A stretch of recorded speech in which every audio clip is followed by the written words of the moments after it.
Today's topic is सोलस्टिस। तो आज हम पढ़ेंगे सोलस्टिस के बारे में। सोलस्टिस क्या है? सोलस्टिस एक टर्म है, एक सिचुएशन है अर्थ की। तो हम इसके बारे में आज पढ़ेंगे। The two solstices occur whenever the tilt of the Earth's axis is oriented directly toward or away from the Sun. This causes the hemispheres to point directly toward or away from the Sun. This brings a change in season due to the tilt of the Earth during the months of July, August and September. The northern hemisphere is pointed toward the Sun. तो इसमें क्या है कि दो सोलस्टिस यानी कि जो हमारा जो अर्थ है, जो अर्थ की जितने भी पार्ट के ऊपर जो है सनरेज जो पड़ती हैं, यानी कि जितने भी सरफेस के ऊपर सनरेज पड़ती हैं, तो इस तरीके से उसका हाफ एन जो पार्ट है उसकी स्थिति बन जाती है।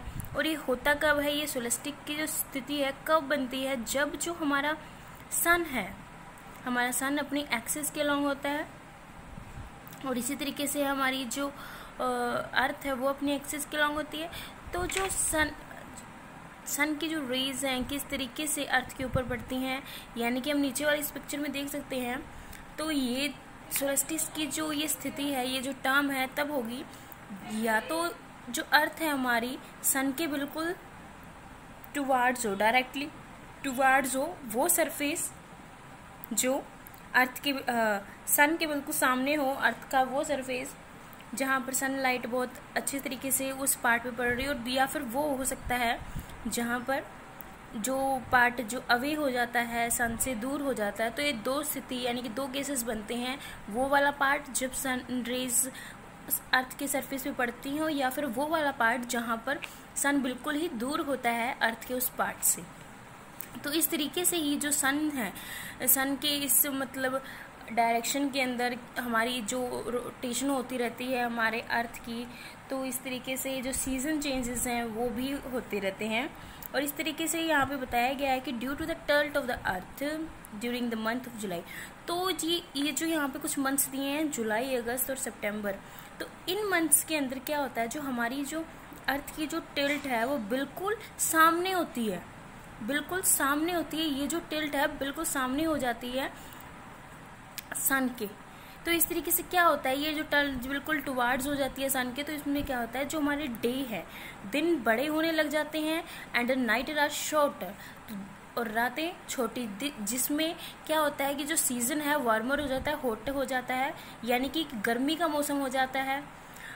कहाँ पे हो जाता है? नॉर्थन हेमिस्फीयर के अंदर। नॉर्थन हेमिस्फीयर के अंदर गर्मी का मौसम हो जाता है इस तरीके से। Hemisphere the longest day of the years is 21 June. This is called the summer solstice. तो इसमें क्या है कि इस तरीके से जो गर्मी वाला जो सीजन आ जाता है उसको हम समर सोलस्टिस बोलते हैं। उसमें होता क्या है, सबसे बड़ा दिन आता है। हमने बात की कि यहाँ पर क्या होता है कि जो दिन है वो बड़े होने शुरू हो जाते हैं और जो नाइट्स हैं वो शॉर्टर हो जाती हैं। तो इनमें से सबसे बड़ा दिन आता है एक 21 जून का।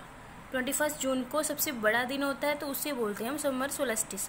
During this period the northern pole gets 24 hours of the day light, where ever the south pole is completely devoid of the day light, hence it is summer in the northern hemisphere and the winter in the southern hemisphere at the same time. तो इसी तरीके से ये है कि जो part सन के सामने होता है बिल्कुल, उस पार्ट में ज़्यादा गर्मी हो जाती है, जो बिल्कुल ज़्यादा डायरेक्ट जो सन रेज है वो अब्जॉर्ब करते हैं जो भी पार्ट है, तो वहाँ पे है नॉर्थन हेमिस्फीयर में यही है कि इसलिए वहाँ पे गर्मी हो जाती है। और उसी टाइम पे, सेम टाइम पे जो साउथ पोल है, यानी कि साउथ पोल वाले हिस्से में, साउथर्न हेमिस्फीयर में सेम टाइम पे विंटर हो जाती है, वहाँ पे ठंड हो जाती है, यानी कि वो जो हिस्सा है सन की डायरेक्शन में, यानी डायरेक्टली उसकी कॉन्टैक्ट में नहीं आ पाता। During the months of the January, February and March the southern hemisphere faces the sun directly and the northern hemisphere get indirect of the sun rays of the sun due to the tilt of the earth axis.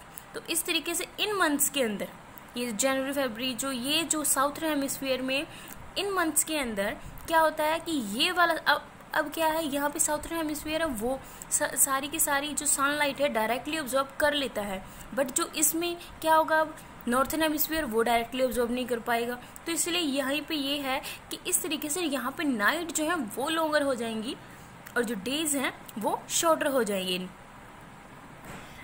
Hence northern hemisphere experience winter. तो इसी तरीके से जो part पे sun rays नहीं पहुंच पाएगी वो जो रीजन है वो विंटर एक्सपीरियंस करेगा, वहाँ पे सर्दी होगी।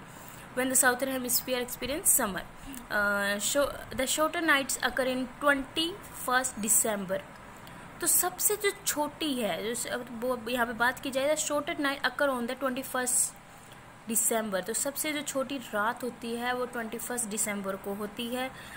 It is called the winter solstice. तो इसी तरीके से इसको बोलते हैं विंटर सोलस्टिस, यानी कि सर्दियों के टाइम पे ये जो इस डेट को है इस रीजन में विंटर हो जाती है और सबसे छोटी रात बोलते हैं इसमें। It makes the beginning of the winter in the northern hemisphere the during the period south pole gets 24 hours of the day light and the north pole gets no daylight. तो इस तरीके से क्या होता है कि south pole वाली side पे, साउथर्न हेमिस्फीयर पे 24 घंटे दिन रहता है और नॉर्थ पोल पे बिल्कुल भी लाइट नहीं पहुंच पाती।